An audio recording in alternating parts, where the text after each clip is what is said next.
Now turn to Part 1. The test is in 4-part, Part 1, Part 2, Part 3, and Part 4. Now look at Part 1. Part 1.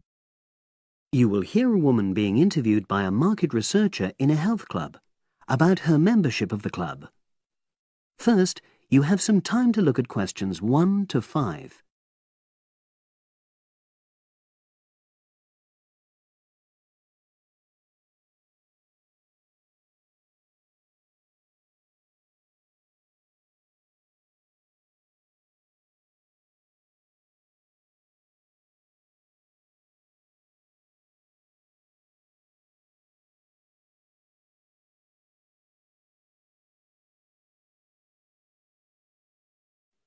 Now we shall begin. You should answer the questions as you listen, because you will not hear the recording a second time. Listen carefully and answer questions 1 to 5. Oh, excuse me. I wonder if you'd have the time to take part in some market research. What's it about? About this club and your experiences and opinions about being a member. It'll take less than 5 minutes. Oh, OK then, as long as it's quick. Can I start by taking your name? It's Selina Thompson. Is that Thompson? Yes. Okay, great. Thanks. And what do you do for a living? Well, I'm an accountant, but I'm between jobs at the moment. I understand. But that's the job I'll put down on the form. And would you mind my asking which age group you fall into? Below 30, 31 to 50, and above? Over 50, I think we can safely say. Great, thanks. And which type of membership do you have? Sorry, I'm not sure what you mean. Do you mean how long of... No, is it a single-person membership? Oh, right, no, it's a family membership. Thanks. And how long have you been a member? Ooh, let me see. I was certainly here 5 years ago, and it was probably 2 to 3 years more than that. Shall I put down 8? Oh, I remember now. It's 9, definitely. Sorry. No problem. I've got that. And the last question in this first part is, what brought you to the club? Sorry? How did you find out about the club? Did you see any ads? Well, I did actually, but I have to say I wasn't really attracted to the club because of that. It was through word of mouth. So you were recommended by a friend? Actually, my doctor. I'd been suffering from high blood pressure, and he said the club was very supportive of people with that condition, so I signed up. Great, thanks. Before you hear the rest of the conversation, you have some time to look at questions 6 to 10.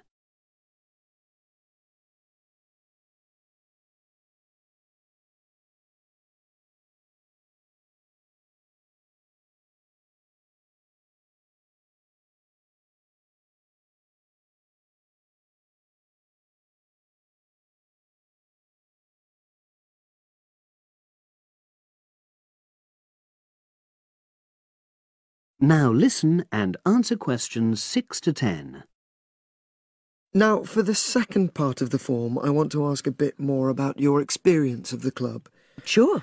How often would you say you use the club? It varies enormously, depending on how busy I am.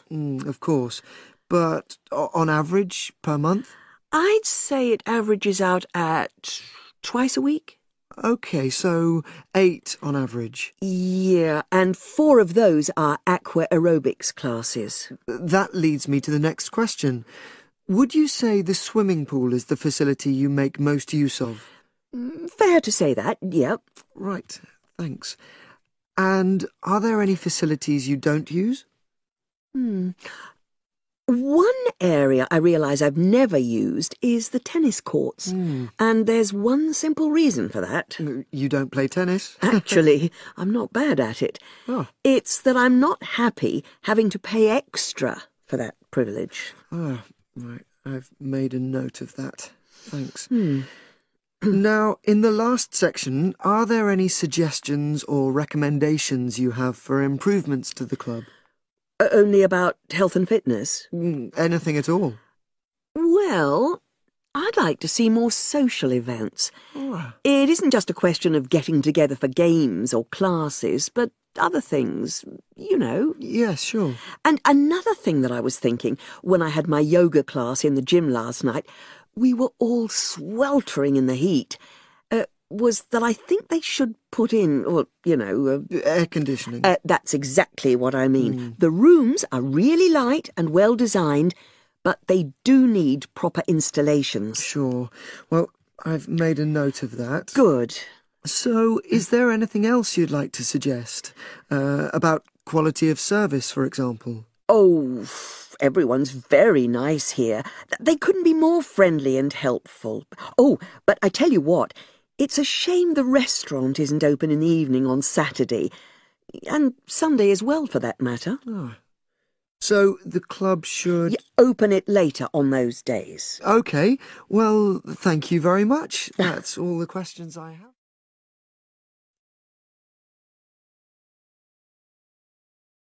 That is the end of part 1. You now have half a minute to check your answers.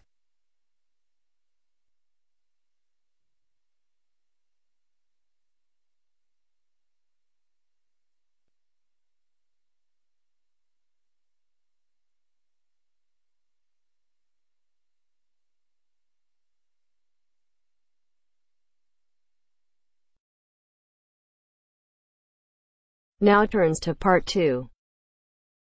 Part 2. You will hear a telephone conversation about opening a bank account. First, you have some time to look at questions 11 to 17.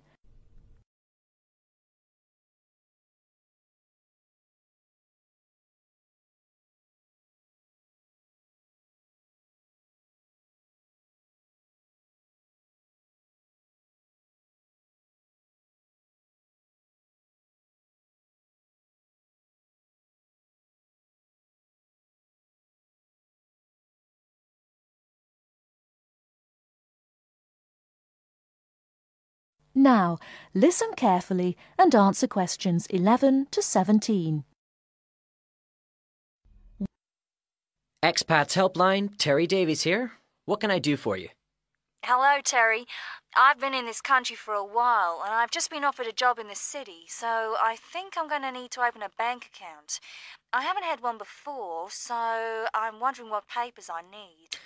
Well, basically you'll need to be able to prove to the bank that you're who you say you are, and that you live where you say you do, okay? Uh-huh. And for some banks, at least, that means you'll have to show them 2 separate pieces of identity. So I'll run through the list if you like. Yes, please. Okay. I'll bring it up on the screen. Let's see. Here it is. Right. The first thing it says is a valid passport. Mine's Australian. Yes, that would be fine, of course. The next one is a driving license, and again, one from your country would be okay.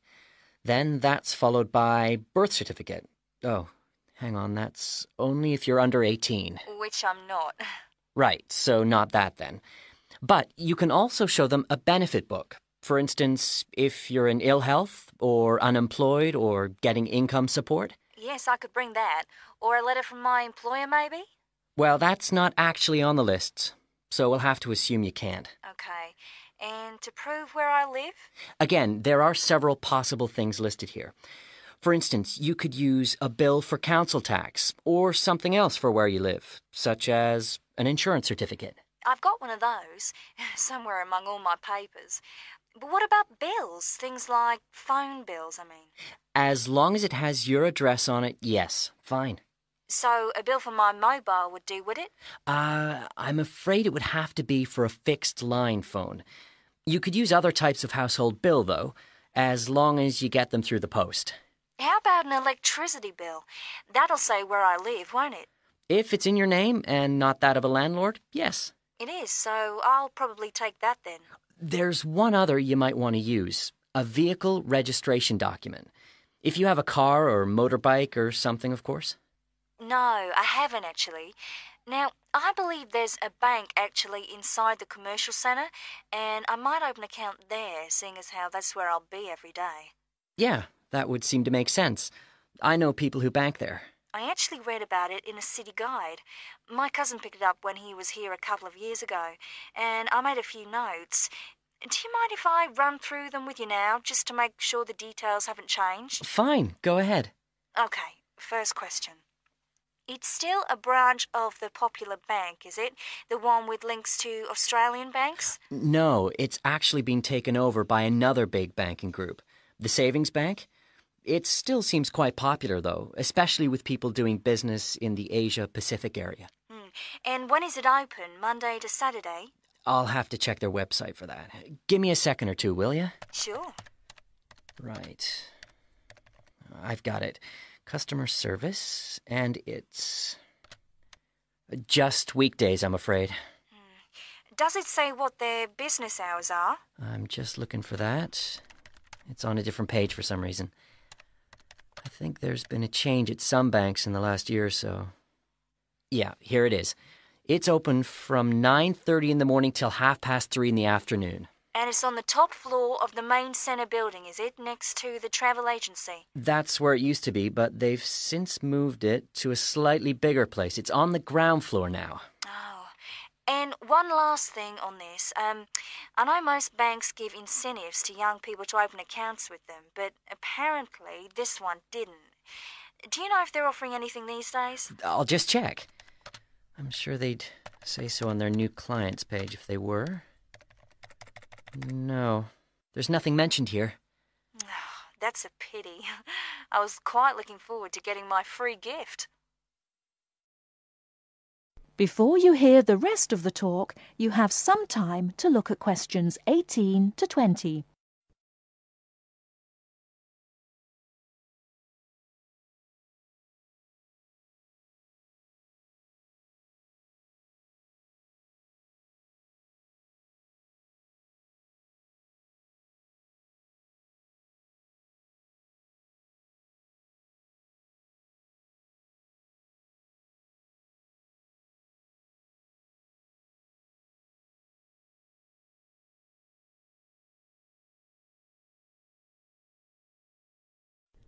Now listen and answer questions 18 to 20. There are plenty of other banks within walking distance, you know. It may be worth shopping around to see what they've got to offer.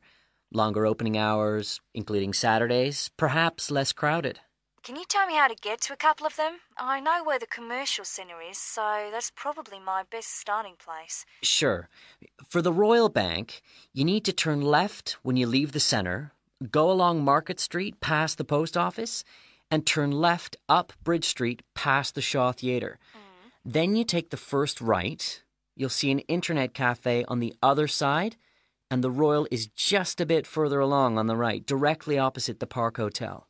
Okay, I've got that. What about the Northern Bank?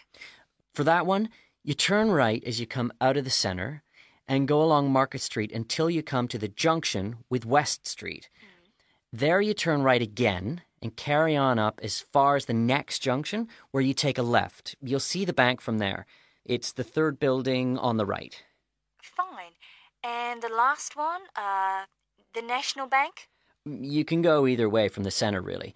Up West Street or Bridge Street, and then along past City Hall. The bank is on the other side of the road, right next to the tourist office. You can't miss it. Great. Thanks a lot for your help. Anytime. Bye. Bye.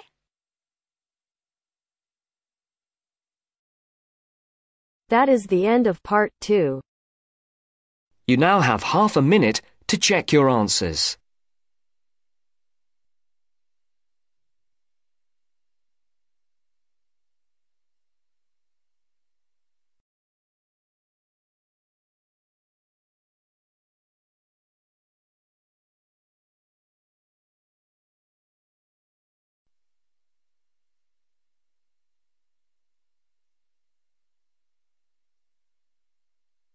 Now turns to part 3.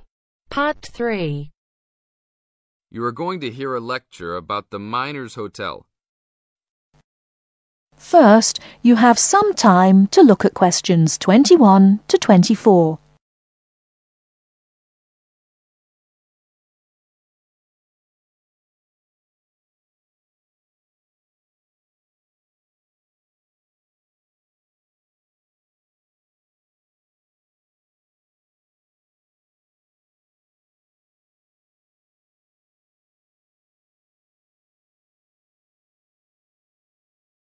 Now, listen carefully and answer questions 21 to 24. Good evening and welcome to the Miner Hotel. We are pleased to have you as our guest. I will give you a brief information session to tell you everything you need to know to make this a pleasant stay. The Miner Hotel was built in the 1850s, during the Gold Rush period, also nicknaming our state the Golden State. People from all over the country and even from other countries came to seek their fortune here in these hills, creating cities overnight. In this city, many Gold Rush hotels soon opened up. This particular hotel was built in 1851, but was destroyed during an earthquake. It was rebuilt in 1995 to recreate the feel of the Gold Rush, complete with articles and actual photographs from during the 1850s. Our hotel is divided into two buildings, one called the Gold Tower and the other is named the Fortune Tower. You will be staying in the Fortune Tower on the 25th floor, complete with great views of the city. Your room is the best room in the hotel, complete with private living room and hot tub. Here is your room card. On the card it will say FT, meaning Fortune Tower. On the bottom of the card it will say 2515. The 25 stands for the 25th floor, and the 15 stands for the 15th room on that particular floor. Before you hear the rest of the talk, you have some time to look at questions 25 to 30.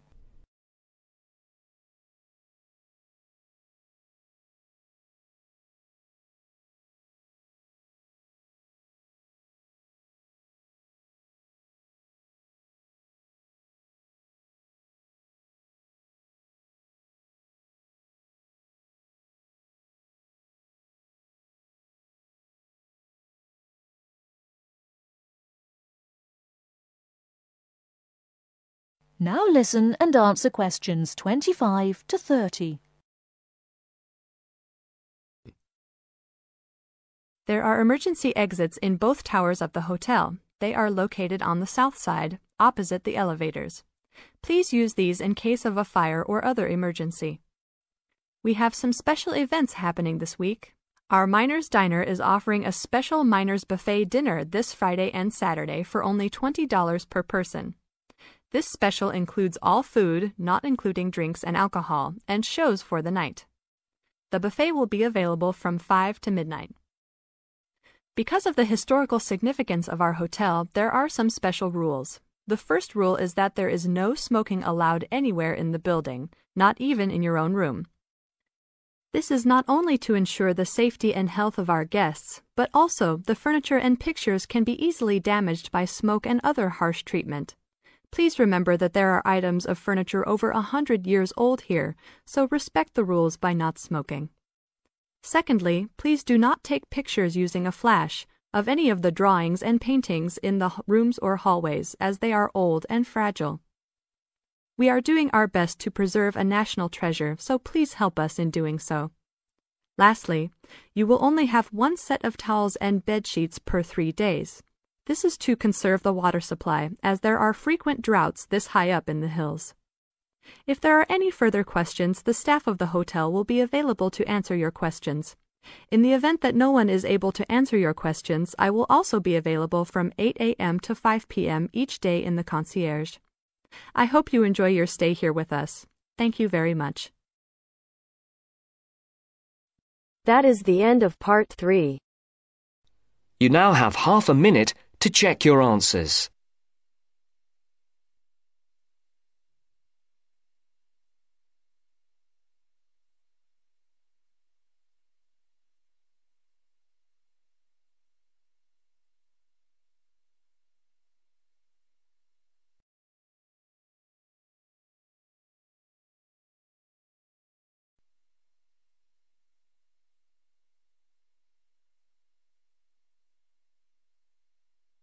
Now turns to Part 4. Part 4. You are going to hear a talk about the tall ships race in Britain. First, you have some time to look at questions 31 to 40.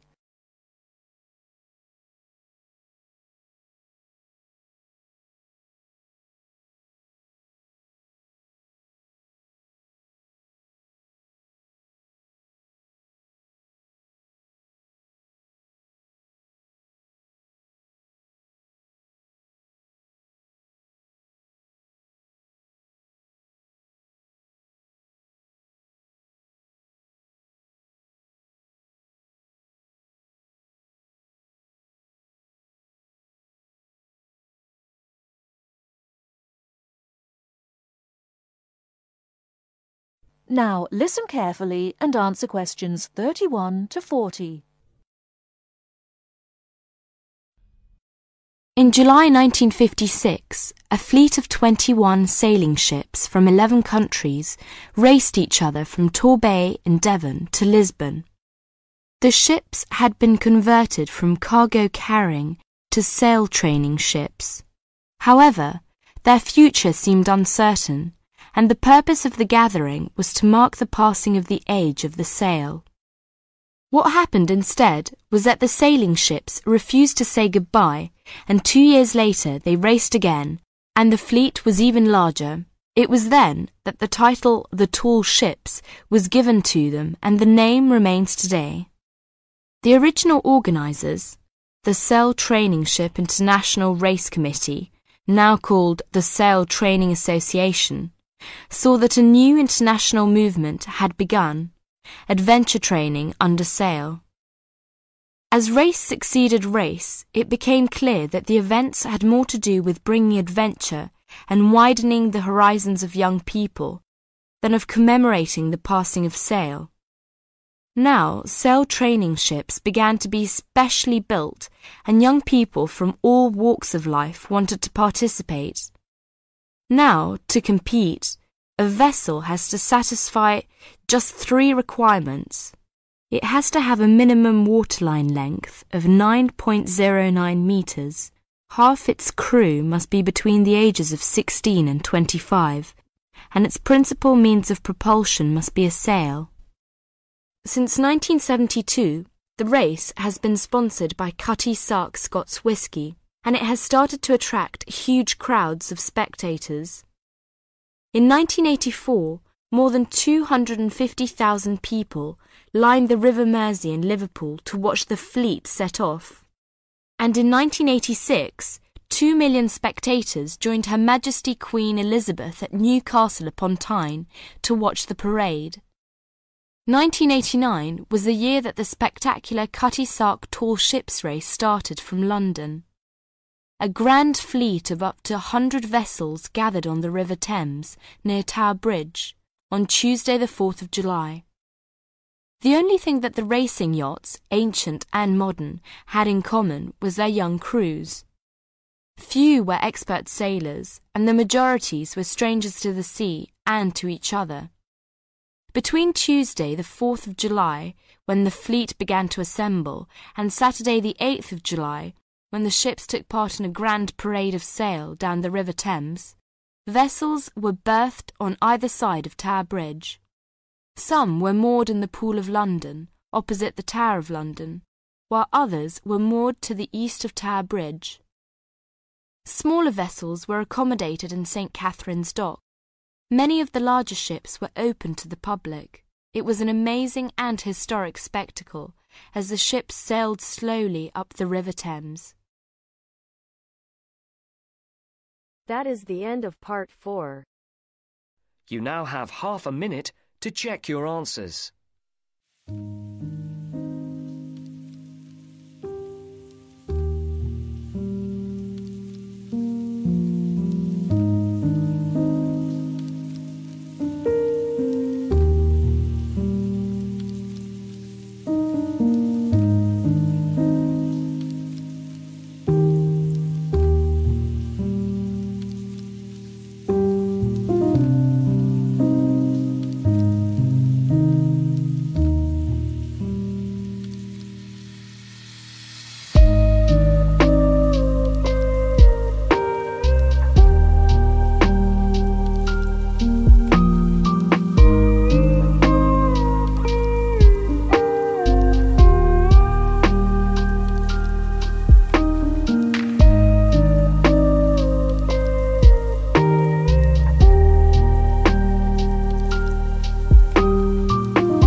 This is IELTS Bob. I would very much appreciate it if you could like, subscribe and share this video, as this will enable me to help more IELTS students reach their IELTS goals. Very much appreciated. Thank you.